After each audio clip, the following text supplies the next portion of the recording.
में भी। सेनेटर शहरी रहमान साहबा हमारे साथ हैं, इनसे बात करते हैं और ये जो आपके सारे सवाल हैं ये शहरी रहमान साहबा से पूछते हैं। सबसे पहले तो शहरी साहबा गुड मॉर्निंग, और ये बताइए कि ये एक बहुत ही अनप्रेसिडेंटेड मुआहदा आपको लग रहा है? It is definitely and truly, जिस तरह के हम इसके बारे में ज़्यादा जान रहे हैं, एक्स्ट्राऑर्डिनरी। जी शुक्रिया and good morning to you both. Huma and Abdullah, good morning तो खास मुझे आज भी है, क्योंकि ये बिल्कुल आपने सही कहा, ये एक एक्स्ट्राऑर्डिनरी संगे मील है। ये हमने तारीख में पहला ऐसा मुआहदा नहीं देखा है, खासतौर से इस खित्ते में और वेस्ट एशिया में और साउथ एशिया में। तो देखिए, संगे मील तो बहुत लोग कह रहे हैं कि जी पहले भी इस तरह हुआ है, ऐसा कभी नहीं हुआ है। 80 की दिहाइयों में मशकें वगैरह ये तो सब चलता रहता है, और ब्रॉडर डिस्कशंस, ये जो पैक्ट है, जैसे मैंने 2 मिनट आपकी बात भी सुनी है, अहमियत का मुतहमिल इसलिए कि मुतवक्के और मौजूदा खतरात, यानी कि आगे भी जो खतरात हो सकते हैं और अभी भी जो खतरात हैं, दोनों का जामिन दोनों ममालिक की और सलामती बिल्कुल गारंटी करेगी, जमानत देगी एक दूसरे की।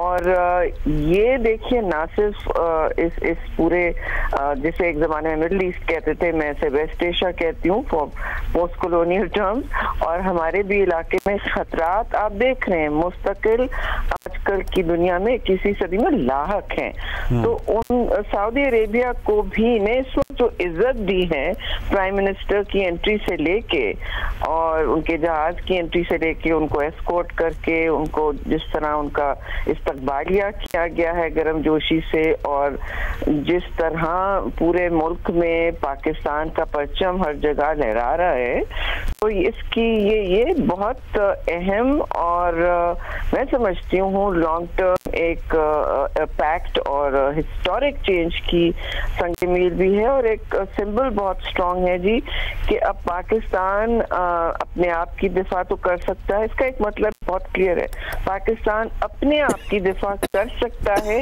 इसलिए दूसरे ममालिक, दूसरे जो ब्रादर ममालिक हैं, और किंगडम ऑफ सऊदी अरेबिया के साथ हमेशा वहाँ तो मुकद्दस हमारी जितनी भी मकामात हैं उनकी वैसे भी हम हमेशा समझते हैं रखवाली, हमारा भी एक फर्ज है, लेकिन अब ये वाज़ेह फर्ज हो गया, ये म्यूचुअल डिफेंस पैक्ट हो गया है।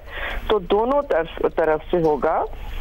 हमारी जो भी हमें जब भी अल्लाह ना करे कभी मसला पड़े, तो किंगडम ऑफ सऊदी अरेबिया भी आपके साथ खड़ा होगा, जिन प्रैक्टिकल टर्म्स में आपको ज़रूरियात हैं और आप उनके साथ खड़े होंगे। अगेन मैं कहूँगी ये बहुत बड़ा सिग्नल है पाकिस्तानी एहलियत के लिए भी, कि दुनिया ये सिग्नल कर रही है, kingdom of is a very big player जी दुनिया में, ये मुल्क बहुत बड़ा प्लेयर है, ये एक एनर्जी जायंट है, और इनकी बहुत फॉरेन पॉलिसी आउटरीच है, हर जगह तक है। तो इन्होंने ये सिग्नल किया है कि अब जो हालात उभरते आ रहे हैं तेजी से, उसमें उन्होंने पाकिस्तान में एक एतमाद का बहुत बड़ा सिग्नल दिया है कि हम इन पर एतमाद करते हैं। साहब, आपको क्या लगता है व्हाट लेड टू दिस, जो हालिया तनाजुर? Abdullah, very loaded question. Obviously आपका सवाल वाज़ेह इसी बात की पॉइंट कर रहा है कि अभी हाल में इजराइल की जारहाना जो एक्टिविटी मिलिट्री रही है, एक्शन रही है, वो तो अब जब कतर पे उन्होंने ले लिया एक्शन, तो मैं समझती हूँ पूरे जीसीसी ममालिक ने जो यूएस सिक्योरिटी अम्ब्रेला को अपना एक छतरी समझते थे अमन बरकरार रखने के लिए, उन्होंने जाहिर सवाल तो पूछने होंगे ना एक दूसरे से भी और अपने से भी कि भाई हमारी सिक्योरिटी इजराइल के सामने तो खत्म हो जाती है और इजराइल को कोई लगाम देने वाला नहीं है।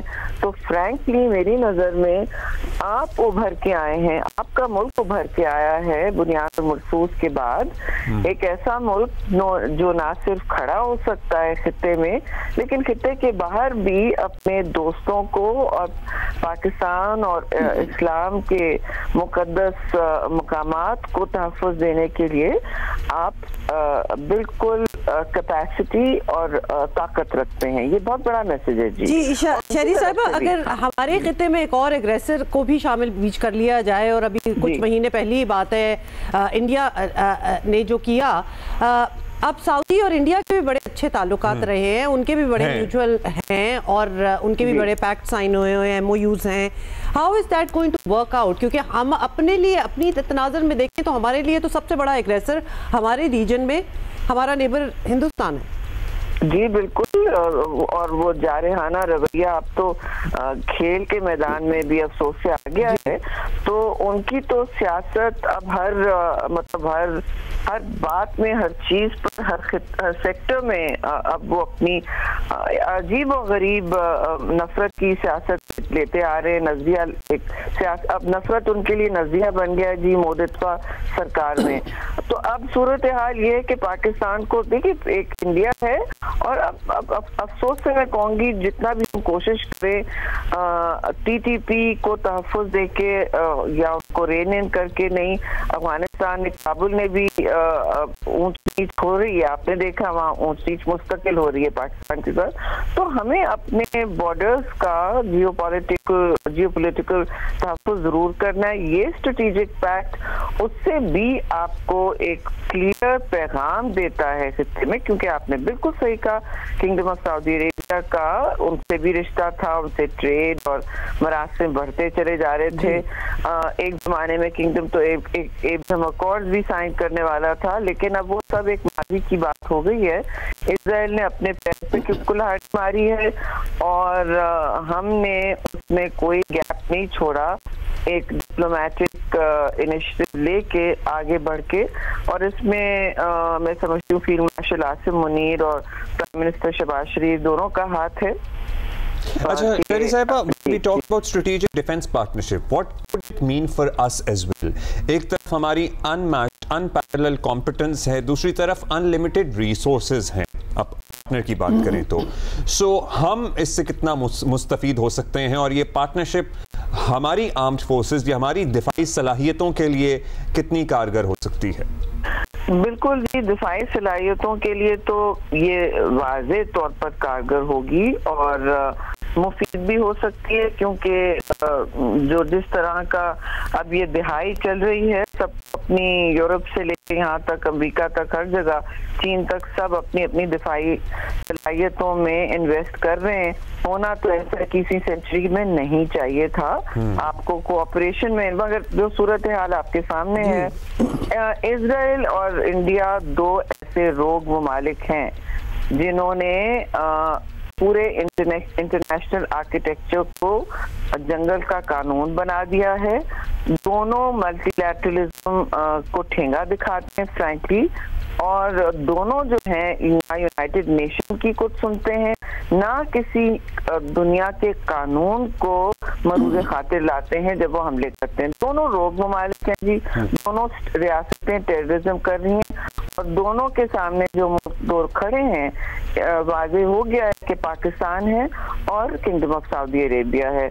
उनको इजराइल से इस वक्त जाहिर है एक नजर आ रहा होगा खतरा, क्योंकि अभी भी आपने देखा वहाँ उनको एक अल्फाजी तंबी की जा रही थी वाशिंगटन से नेतन्याहू की रजीम को, और वो आगे चलते चले जा रहे थे गजा सिटी को खाली करने के लिए, ठीक है। और अभी भी वो ग्रेटर इजराइल की बात करते हैं, जिसमें पूरा ये खित्ता शामिल करते हैं जब ग्रेटर इजराइल की बात करते हैं, और ये अब किसी से ढकी हुई बात है नहीं। शहरी साहब, ये भी बताइएगा वेरी ब्रीफली कि दुनिया की नजरों में पाकिस्तान की स्टैंडिंग में भी आपको लगता है कि कोई शिफ्ट आया है?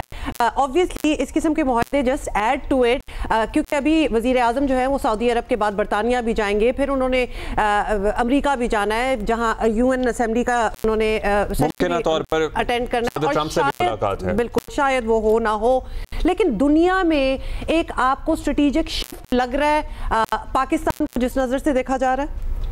जी बिल्कुल, हम लोग को आदत हो गई है कि अपने मुल्क के मीन में निकालें, खास तौर से और ये एक इस वक्त जो आपने बात की है, मैं गैर मशरूत तौर पर कहूँगी अनइक्विवोकली कि ये एब्सोल्यूट शिफ्ट नजर आ रहा है।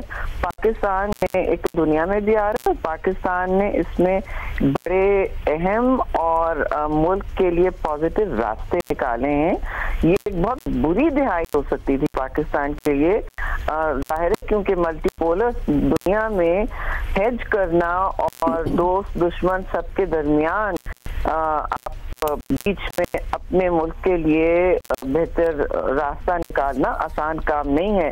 दूसरे को नाराज, एक दोस्त से बात करें, एक से रकाबत बनाएं तो दूसरा नाराज, तो ये बैलेंस रखना, ये तवाज़ुन रखना और इसमें अपनी साख को मनवाना आसान काम नहीं है। लेकिन इन सारी चेंजेस में जो आ रही हैं, आपने देखा इनमें पाकिस्तान ने अपनी जगह बनाई है और रास्ता निकाला है, और जो खतरात आपके सर पे बहुत ज्यादा मंडला सकते थे उनको पीछे हटाया। जाहिर है, और ये सारी चेंजेस हम देख रहे हैं। हमारा मार्का है बुनियाद मरसूद, जिसका आपने भी तस्करा किया, उसके बाद और उसमें हमारी वाज़ेह बरतरी और कामयाबी के बाद ये सारी चेंजेस हम देख रहे हैं अपनी स्ट्रेटेजिक पोजीशन में भी।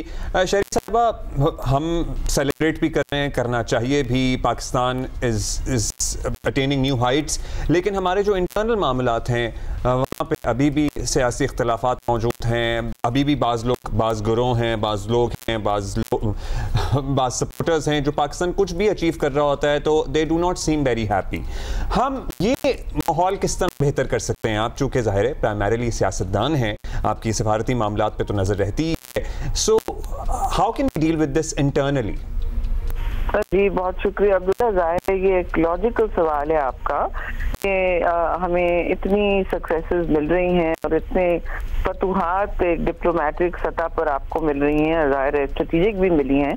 इसमें पाकिस्तान अब आगे अपने लोगों के लिए, अपने मुल्क की अंदरूनी मतलब अमन के लिए जो आप पूछ रहे हैं ना, जो पोलैरिटी बढ़ चुकी है वो किस तरह, देखिए इसमें अनफॉर्चुनेटली एक इशू ये है कि ताली एक हाथ से नहीं बच सकती। इधर भी आपने देखा दोनों हाथ से बजी है ना, बहुत कंट्रीज और बिल्कुल वादे रेसिप्रोकेट कर रहे हैं रेसिप्रोसिटी की बुनियाद पर, और बाहमी एक इसमें हिस्सादारी होती है। अब ये हम कहें कि जी मैं देखिए नॉर्मल पॉलिटिक्स तो चलती रहती है। इस वक्त सब सैलाब में सबने कोशिश की है कि हम फोकस करें अवाम के को रिलीफ देने के लिए, बजाय इसके कि आपस में मीन में निकालें या उंगलियां उठाएं, लेकिन वो चलता रहा है। और जब नेशनल क्राइसिस खत्म होती है तो फिर वही एक बिकरिंग शुरू हो जाती है, जिससे जो आपको यूनिटी और स्पेस चाहिए होती है सूबों को मिलजुल के काम करने की, आगे बढ़ने की, किसी चैलेंजेस को सामना करने की, वो खत्म होती जाती है, कम हो जाती है। इसमें देखिए पार्लियामेंट का बहुत बड़ा रोल होता है, क्योंकि आपका मेन सिस्टम पार्लियामेंट्री है, सड़कों पे नहीं है और ये सदारती महल भी नहीं है, ये प्रेसिडेंशियल सिस्टम नहीं है, ये पार्लियामेंट्री सिस्टम है। तो इसमें पार्लियामान में जब अफसोस से मैं कहूँगी मुझे बुरा लगा जब पीटीआई ने कमेटी से रिजाइन किया। मैं इसको माहौल को बिल्कुल आलूदा नहीं करना चाहती, लेकिन आप अंदर रह के इज्जत से सियासत जब कर सकते हैं। और मैं आपको ये जरूर बताऊंगी कि जब पीटीआई कमेटीज में थी, बहुत से उनके लोग कोशिश करते थे कि वो कोई तामीरी काम भी कर लें। मैं नहीं सबका नाम खराब करूंगी, क्योंकि इवन इनके जिस वक्त पार्लियामेंट्री लीडर उनकी भी टोन ऐसी कंस्ट्रक्टिव होती थी, जिससे बहुत कुछ आप अचीव कर सकते हैं। आप 2 मिनट के लिए भी कह दें कि जी मैं देखना चाहता हूँ कि हम दोनों इससे किस तरह म्यूचुअली बेनिफिट करेंगे, हमारी जमात भी, अब क्योंकि सब आप भी आवाम के नुमाइंदे हैं, इसमें कोई दो राय नहीं है। तो जब आवाम की नुमाइंदगी करते हैं, उनकी फलाह की बात करते हैं, तो मैं आपसे लड़के कम करूंगी बजाय इससे कि मैं आपसे हाथ में लाके कर लूँ, ठीक है ना, क्योंकि हम एक ही मुल्क के शहरी हैं and that is very important. तो पार्लियामान से जब कमेटियों से निकलते हैं या बाहर जाते हैं, किसी ने कहा अच्छा आपको क्यों बुरा लग रहा है, मैंने कहा क्योंकि जमहूरियत जो है उसका हुस्न ही है कि सब मिलजुल के, आप उसे डिसएग्री करें, तमीज से करें, मैं शायद आपकी बात सुनूं और आपकी पूरी जो आर्ग्यूमेंट्स हैं, आपकी जानिश है, उससे मैं भी मुस्तफीज हो जाऊं और शायद आप मेरी बात मान लें। ये होना चाहिए स्पिरिट, लेकिन मैं और आप किसी की बिल्कुल शहरी साहिबा, योर राइट, स्पिरिट तो ये होना चाहिए। Unfortunately we are not really there yet. Thank you so much for your time this morning.